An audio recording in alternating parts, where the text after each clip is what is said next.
Hello friends, and welcome back to Astrology Today. My name is Mel Rose, and I'm here to quickly preview the next 10 days most impactful aspects with you. The dates February 19 through February 28 cover Decan 6 of 36 this year. This is the first 10 days of the Sun's transit here in the land of Pisces. The Sun in Pisces is an influence that invites us to relax and lean into the more playful and connective side of being human. We build our skills and emotional intelligence here. We learn about the ways in which our dreams can become illusions that we live by. We become aware of the experiences of other people and notice how similar we actually are in terms of basic human needs and desires. For every decan, there is a corresponding numbered suited card from the tarot deck. This 10-day segment of the year corresponds to the 8 of Cups. Pisces is a water sign, and Cups and Tarot cover water element symbolism. And water element symbolism has to do with the emotions, our relationships, what we love, what we intuit, and our personal habits. The 8 of Cups then speaks to a moment where we are taking action in response to an emotional experience of disappointment or loss. Often we think we're investing our emotional regard, our love, our goodwill, or in a person or situation that will bring us satisfaction, only to find that there isn't really enough of something. Mutual regard, give and take, good connection. So we make a choice to leave the situation behind and move on, but we still feel the loss of a connection that we had sought to nurture. And with that in mind, let's have a preview of the next 10 days. We enter the 6th decan of 2023 on Sunday, February 19. Venus completes a sextile to Pluto early in the day that day. Shout outs to my Taurus, Libra, and Scorpio influenced friends. This aspect gives us an intensely loving feeling and a strong desire to connect on the soul level with someone special. It would be easy to become obsessive, and it will be important to watch out for that behavior. Venus moves on into Pisces and into Aries after those two make that aspect. So we can move quickly from curiosity to pursuit with someone who catches our interest. Bonded relationships have the capacity to grow deeper. And in any case, with this aspect, our approaches to relating with others can be dramatically transformed. This one will linger with us through about the 24th. The moon moves on into Pisces late in the evening that day, indicating the completely dark moon and our moment of transition. This is an emotional and fertile new moon. It will be important to try to have a calm state of mind as we bring an end to the mode of active decrease and pull ourselves, body and soul, into the present moment to appreciate what we have and where we are right now. Then we shift gears again to the mode of planning increase in our creative cycle. Then very late, after midnight, like I said, Venus will move on from the oceanic embrace of Pisces into the fiery initiative of Aries. Venus is our planet for love and money. In other words, whatever we personally value enough to make an investment in it. And whether those investments are of the heart or of the wallet, Venus in Aries is clear on what it wants and bold about going to get it. The next day is Monday, February 20. Mercury culminates a sextile to Chiron that day. Gemini and Virgo vibes, my friends. The intellect and our desire to heal are working together here. It's a good time to get curious about whatever ails us or isn't working in our lives, and to seek solutions to problems through logic, research, and planning.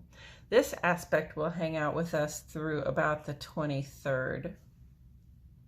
Then on Tuesday, February 21, Mercury completes a square to Uranus. Gemini, Virgo, and Aquarius leaning friends, this can be a day when things don't go according to the plan. Challenges can arise in terms of scheduling. Please be careful in traffic and be clear when communicating your changes. This one hangs out until about the 25th. Also that day, the moon will move on into the land of Aries. We can find ourselves feeling physically restless, action-oriented, and, with Venus having just moved into Aries as well, there may be an amorous mood that feels like, let's go for it. As with all lunar transit, this one lasts 2.5 days. On Wednesday, February 22, Mercury completes another aspect, a trine to Mars. Gemini and Virgo, Aries and Scorpio influenced folks. We may find a new level of confidence in our ability to plan and communicate, and those things can go really well for us at this time. Our thoughts come quickly, and it's easy to make decisions. This vibe will linger with us through about the 28th. On Thursday, the 23rd, the moon makes a conjunct to Chiron, and this conjunction is the focal point of a minor triangle supporting that ongoing trine here between Mercury and Mars. So Cancer and Virgo, Gemini, Aries, and Scorpio friends, here we are empowered to find solutions to some difficult problems. We are quick thinking and we are quick to act, making easy work of something that might have seemed impossible at another time. February 24, which is a Friday, the sun will be sextile to the moon. Leo and Cancer friends, this indicates that quarter lit waxing crescent moon and excellent working vibes for the transformation of dreams and intentions into concrete goals and plans to unfold them. The moon also moves on into Taurus that day. After the moon has been in Aries, taking initiative, acting quickly, this will be our opportunity to slow down and follow through on whatever it is we got started. We tend to get grounded in the things that give us comfort during this transit, which also takes 2.5 days. Then on Saturday, February 25, the moon will be conjunct to Uranus, which is square with Mercury at this point. Cancer, Aquarius, Gemini, and Virgo. There's Uranus square to Mercury, and here's the moon going conjunct to Uranus. This aspect brings with it a jumpy, excitable energy. We can find ourselves feeling restless at one moment and then tired the next. Notice what unexpected or surprising things happen with your body on this day, and also just in your private life. On Sunday, the 26th here, the moon makes a trine with Pluto, Cancer and Scorpio friends. And this can make us more personally aware of the subtext or the core truth of things. This comes along with a powerful response to the way things make us feel. And about an hour after that, the moon will move on into Gemini. This transit wakes up our nervous system, making us sensitive and interested in moving or sharing energy, light, information, data, ideas with our co-conspirators. Again, that transit will take 2.5 days.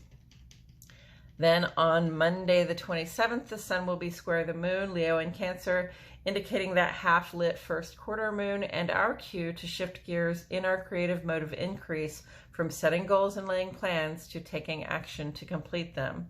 And finally, on Tuesday, February 28th, the moon moves on into the land of Cancer. The moon rules Cancer, so this 2.5 day transit is all about feeling at home in our bodies and in our homes. It's a good time to nurture and nourish yourself, your loved ones, and your personal creative space. And that is it for our 6th decan, friends. Dates February 19 through February 28. Venus makes a couple of big moves right out of the gate, seeking depth and active forward motion in our investments. Mercury is very active toward the beginning of this decan. It looks like there may be some stressful changes on the horizon, but we are also given a lot of good energy for thinking and acting quickly to solve all kinds of problems. And perhaps very appropriately, because the sun is in Pisces, the moon has a lot to say during this decan about how things feel to us as we potentially deal with having to leave something that is unsatisfying behind in the name of making progress on our personal goals. Thank you so much for tuning in today, friends. Please like the video, subscribe to the channel, request notifications, and hey, share it with a friend. I post here every day, and I so enjoy sharing this content with you. My love and gratitude go out to all of you, and I'll see you all back here tomorrow for more Astrology Today.